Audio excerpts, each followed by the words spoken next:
Bonjour à tous et à tous et à toutes. Merci pour en tout cas l'abonnement à cette chaîne. Comme promis, nous commençons aujourd'hui avec les bases de la guérison et de la santé divine. Pourquoi est-ce qu'il est nécessaire pour chaque personne sur la terre, pourquoi est-ce qu'il est nécessaire pour chaque frère et soeur, pour chaque chrétien sur la terre d'expérimenter la guérison divine? La première raison est la plus simple à connaître, c'est qu'il y a beaucoup de maladies sur la terre et à cause de ces maladies, c'est une raison essentielle pour que nous puissions apprendre comment prendre possession de notre guérison, de notre santé en Christ. Les guérisons viennent de la pratique de la parole de Dieu. Mais avant de voir le protocole divin pour la guérison divine, sachant que la maladie n'attend pas quelqu'un, la maladie ne demande pas à quelqu'un s'il veut avant de venir. La maladie vient. Et de nos jours, nous voyons beaucoup d'épidémies, beaucoup de pandémies qui se passent sur la terre. Nous quittons de la COVID-19, nous allons vers l'Ebola, nous allons vers des maladies inconnues, des maladies qui amènent souvent même les médecins à être désorientés parce que ce sont des maladies nouvelles. Comment faire face à des maladies qu'on ne connaît pas encore? Le médicament soigne ce qu'on connaît. Le médicament soigne ce qui est déjà étudié dans le laboratoire. Mais lorsque la maladie même n'a pas été étudiée, pouvons-nous faire confiance aux médicaments pour survivre à ça? Le temps que nous étudions pour développer des moyens, est-ce qu'il ne sera pas trop tard? Donc voilà une très grande raison qui fait que tout le monde doit apprendre avant le temps à expérimenter la parole de Dieu pour la guérison et la bonne santé. La deuxième raison et la plus importante, c'est la limitation face à certaines maladies de ce que nous avons comme moyen humain présentement. Vous savez, comme moi, qu'il y a des maladies dites chroniques. Ce sont des maladies, nous ne savons pas comment les guérir, nous ne savons pas comment les anéantir dans les corps des gens. Ce que nous faisons pour ces maladies chroniques, c'est des calmants. Ce sont des médicaments à prendre à vie, juste pour réduire l'occurrence des complications. Face à ce type de maladie, n'y a-t-il pas d'autres alternatives pour aider chaque personne sur la terre à prendre soin de sa santé? C'est une question très importante. Lorsqu'on a un cancer, est-ce que nous voyons la médecine de la même manière que quelqu'un qui n'a pas de cancer? Lorsqu'on a un cancer, on ne voit pas la médecine de la même manière parce que la médecine nous dit qu'il y a des maladies que nous n'arrivons pas à lutter. La phytothérapie nous dit qu'il y a des maladies que nous n'arrivons pas à guérir. Alors, devant ces maladies, posons-nous la question, vers qui ou vers quoi allons-nous aller pour avoir notre guérison et notre santé divine? C'est très important. Donc, le troisième facteur, c'est que toute dépendance est dangereuse. Dépendre exclusivement de l'homme et des moyens qu'il met en œuvre est très très dangereuse. Pourquoi? À cause de tout ce qu'on a cité plus haut. Il faut savoir que la certitude vient de la parole de Dieu. Et la parole de Dieu donne la clé pour soigner toutes les maladies, toutes les infirmités, tous les maux de la terre peuvent être soignés par la pratique de la parole de Dieu. Et comme je l'ai dit, c'est un protocole. La Bible nous dit dans Ésaïe 45, verset 23, la Bible dit, je le jure par moi-même, la vérité sort de ma bouche et ma parole ne sera point révoquée. Tout genou fléchira devant moi, toute langue jurera par moi. Alléluia. Et dans Matthieu 5, 18, Jésus nous rappelle, car je vous le dis, tant que le ciel et la terre ne passeront point, il ne disparaîtra pas de la loi un seul iota ou un seul trait de lettre jusqu'à ce que tout soit arrivé. Voilà une assurance. Donc, c'est le quatrième point que je veux toucher en ce qui concerne pourquoi est-ce que nous devons nous attacher à la parole de Dieu pour être guéris. Nous devons nous attacher aux moyens que Dieu dispose pour être guéris. Nous avons là une certitude. Dieu qui nous dit que lui, sa parole est irrévocable. Éternellement, jusqu'à ce que nous quittions cette terre, la parole de Dieu va continuer à agir. C'est la raison pour laquelle lorsqu'il a dit dans Genèse 8, il l'a déclaré. Il dit que les temps et les semailles ne disparaîtront pas. La moisson, les saisons ne disparaîtront pas. Et nous voilà toujours dans des saisons. Que nous soyons au pôle Nord, que nous soyons au pôle Sud, que nous soyons en Afrique, que nous soyons aux États-Unis, que nous soyons en Europe, ces temps et cette parole ne s'est pas dégradée d'une seule seconde, tout simplement parce que ce qui sort de la bouche de Dieu est la vérité. Ce qui sort de la bouche de Dieu est éternel. C'est la raison, quatrième raison pour laquelle nous pouvons nous tourner vers la guérison divine. Parce qu'il y a une assurance en Christ, il y a une assurance en Dieu. Maintenant, il y a un protocole pour la guérison divine. Il y a un protocole pour vivre dans la parfaite santé chaque jour dans notre vie. Ce protocole certainement passe par la parole. Lorsque nous prenons l'exemple du peuple d'Israël qui était dans le désert, la Bible nous dit dans le livre des psaumes, il dit dans Psaume 107 verset 20, il dit, il envoya sa parole et les guérit, il les fit échapper de la fosse. Dieu nous montre comment un peuple a été maintenu dans la bonne santé pendant 40 ans dans le désert par une seule chose, sa parole qu'il les envoyait. À chaque matin qu'il envoyait ses paroles redonnaient la vigueur, sa parole renouvelait tous ceux qui étaient languissants, tous ceux qui avaient des maladies quelconques, attaqués par quelconque infirmité. Cette parole qu'il renouvelait chaque matin, comme l'a dit le prophète Jérémie dans Lamentation, renouvelait leur santé, renouvelait leur force et les permettait de se garder. Et bien plus, nous avons vu les miracles qui se sont passés. La Bible déclare que leurs chaussures grandissaient avec eux. Un enfant qui naît, on lui donne une sandale. La Bible dit que lorsque cet enfant grandissait, ses sandales grandissaient avec lui. Tout simplement parce que la parole de Dieu était chaque matin renouvelée dans leur vie. Et cela est une assurance certaine pour nous aujourd'hui, de savoir qu'en plus de ce que nous avons, qui est la parole de Dieu, Dieu nous a accordé son esprit, ce qui fait que nous pouvons nous-mêmes prendre possession de cette guérison, de cette bonne santé en Christ.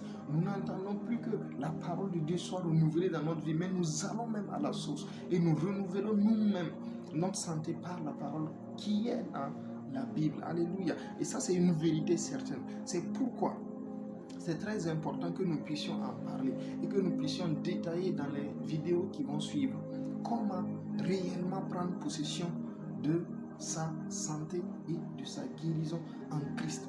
Et l'assurance que nous avons également, c'est que cette parole, elle défie toutes les maladies, elle défie toutes les infirmités. Nous le voyons dans Matthieu 8, où Jésus-Christ, lorsqu'il commença son ministère, il fit des miracles, il fit des choses très importantes. Dans Matthieu 8, à partir du verset 16, où la Bible déclare, il délivra tous ceux qui étaient possédés par sa parole et il guérit toutes les maladies et les infirmités. Ce qui veut dire que la Bible nous donne un moyen, un protocole pour pouvoir prendre possession de ces maladies, mais également de savoir que tout ce qui est maladie, tout ce qui est infirmité est possible et destructible par la parole de Dieu. Il n'y a pas de limitation. Et ça, c'est une assurance certaine. Ce qui fait que nous pouvons nous baser fermement sur cette parole-là pour être guéris. Également, la guérison, c'est la volonté de Dieu. Comme cinquième point que nous allons toucher, la raison pour laquelle nous devons nous tourner vers la guérison divine et la santé qui est en Christ. Il faut savoir que cela a été pourvu par l'œuvre achevée de Christ. C'est la volonté de Dieu pour chaque personne sur la terre, que cette personne soit en bonne santé, que cette personne soit guérie, qu'il soit malade ou pas. Dieu veut que nous soyons en parfaite santé chaque jour dans notre vie. C'est pourquoi il dit, par la bouche de l'apôtre Jean, il dit, bien-aimé, j'espère et je prie que tu sois en bonne santé, qu'on prospère l'état de ton âme. Ce qui veut dire que Dieu, sa volonté pour nous, c'est ça. Et parce que c'est sa volonté, nous avons cette assurance que nous pouvons y marcher chaque jour. Il nous dit dans le livre de Jérémie 33, verset 6, il dit, voici, je lui donnerai la guérison et la santé. Je les guérirai, je leur ouvrirai une source abondante de paix et de fidélité. Waouh, quelle assurance! La guérison et la santé. La guérison et la santé. Et cette guérison et cette santé sont pourvues en Christ. Car il est écrit dans Ésaïe 53, verset 5, il dit, mais il était blessé pour nos péchés, brisé pour nos iniquités. Le châtiment qui nous donne la paix est tombé sur lui et c'est par ses meurtrissures que nous sommes guéris. Donc, l'œuvre de Christ à la croix nous a guéris de toute maladie, de toute souffrance, de toute douleur, de toute infirmité. Et c'est la volonté parfaite de Dieu pour nous. C'est la raison pour laquelle cette partie a été achevée à la croix. Si c'était seulement le sang de Christ qui était versé, la Bible nous déclare que le sang est versé pour nos péchés. Maintenant, ce n'est pas le sang seulement qui a été versé. Jésus a été meurtri. Et la Bible nous enseigne que cette meurtrissure, ces flagellations que Jésus a subies, c'était pour nous, pour notre santé, pour notre guérison. Alléluia. Ça, c'est une parole certaine. Et c'est la raison pour laquelle c'est important que nous puissions nous en accaparer. La guérison, c'est quoi? C'est l'état de restauration de quelque chose. L'état de restauration de la santé. On était dans la bonne santé, on a été attaqué par un palu. Donc la guérison, c'est de revenir à l'état avant palu. On était dans la bonne santé, on a été attaqué par une infection. La guérison, c'est de revenir à l'état normal avant l'infection. Amen. Et ça, c'est pourvu. La santé, c'est quoi? La santé en hébreu, c'est marpé. Marpé, ça veut dire un remède. C'est-à-dire la capacité surnaturelle interne de pouvoir soi-même produire la santé, de pouvoir soi-même produire le remède contre tous les maux. Ça veut dire quoi? Ce que Jésus a fait, il nous a permis, non seulement lorsque nous sommes malades, de prendre possession de notre restauration, de notre état normal, mais également, il nous a donné cette capacité-là. Nous pouvons nous-mêmes dire, la maladie ne viendra pas dans mon corps, tout simplement parce que j'ai marqué en moi, j'ai le remède divin en moi. Je peux par le remède divin activer la santé, je peux par le remède divin activer la guérison. Lorsque nous sommes attaqués par une maladie, lorsque nous sommes sujets à une maladie quelconque, par cette capacité surnaturelle qui est en nous, nous pouvons disponibiliser la guérison et la bonne santé. Waouh, quelle merveille, quelle assurance.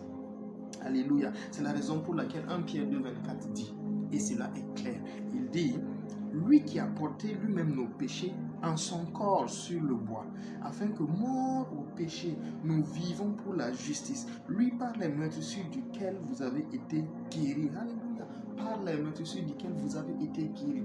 Quiconque est malade présentement, je déclare sa guérison au nom de Christ Jésus. Christ a porté tes maladies. Tu souffres d'hypertension, tu souffres de diabète. Christ a porté tes maladies.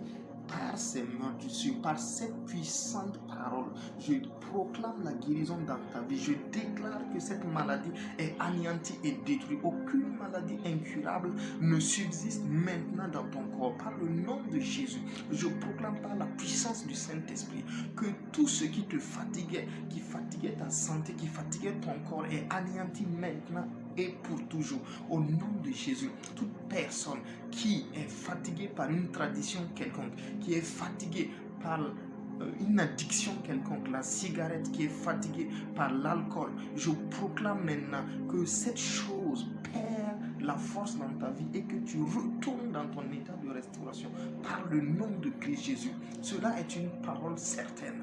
Et dans les vidéos qui viennent, nous verrons comment individuellement chacun peut prendre possession de sa santé en Christ afin de vivre à chaque instant cette assurance-là que tu ne peux pas être malade, tu ne peux pas être malade, tu ne peux pas être malade parce que Christ est mort pour toi, Christ est mort pour moi, Christ est mort pour tous les hommes.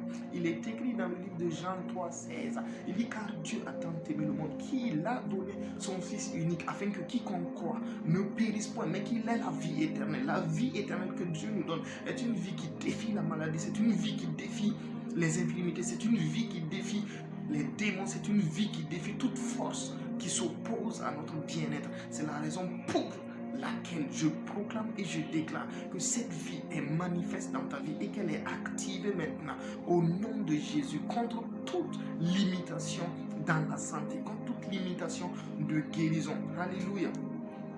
Donc Dieu nous a donné la vie. Et si quelqu'un, au travers de cette vidéo, n'a pas encore réellement compris la vie en Christ, j'aimerais prier avec cette personne. Parce que la Bible est claire. La Bible dit que pour être sauvé, il faut deux moyens. Il y a le cœur. Romains 10, verset 9 à 10.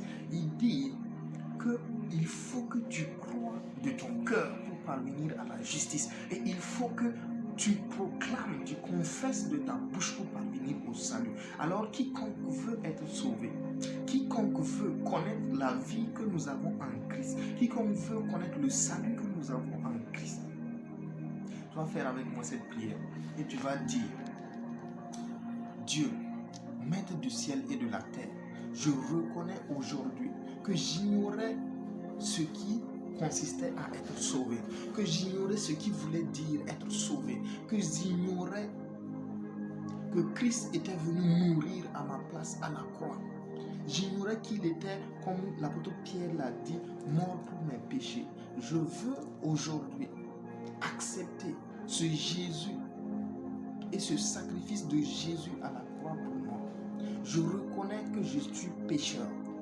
Je ne peux pas faire une journée sans péché. Père, pardonne mes péchés. Purifie-moi par le sang de ton Fils Jésus-Christ. Père, maintenant je suis ton enfant. Je suis ton enfant. Par la puissance du Saint-Esprit, je suis sauvé. Je crois que Christ est mort pour moi. Je crois qu'il est ressuscité et qu'il me donne la vie maintenant. Je prie au nom de Jésus. Amen, amen, amen, amen. Si tu as fait cette prière, j'aimerais sceller cette prière dans ta vie. Et j'aimerais prier pour toi fermement afin que tout plan de l'ennemi dans ta vie soit détruit. Je prie que tout ce qui avait été concocté dans les ténèbres contre ta vie, j'anéantis cela par le nom de Jésus-Christ. Je déclare que parce que tu as confessé la Seigneurie de Jésus dans ta vie, que tu marches en nouveauté de vie avec Christ, tu n'es plus jamais le même. Tu ne seras plus jamais le même. Jusqu'à ce que Christ revienne, je déclare que ta foi est ferme, ta foi est inébranlable. Je prie que tu prospères à tous égards dans tes activités quotidiennes et partout dans le monde entier où tu iras. Que la grâce de Dieu, la faveur divine soit présente dans tes activités pour témoigner de la nouvelle vie que tu as en Christ. Au nom de Jésus, merci à tous. Nous nous revoyons pour les prochaines vidéos. Shalom, shalom.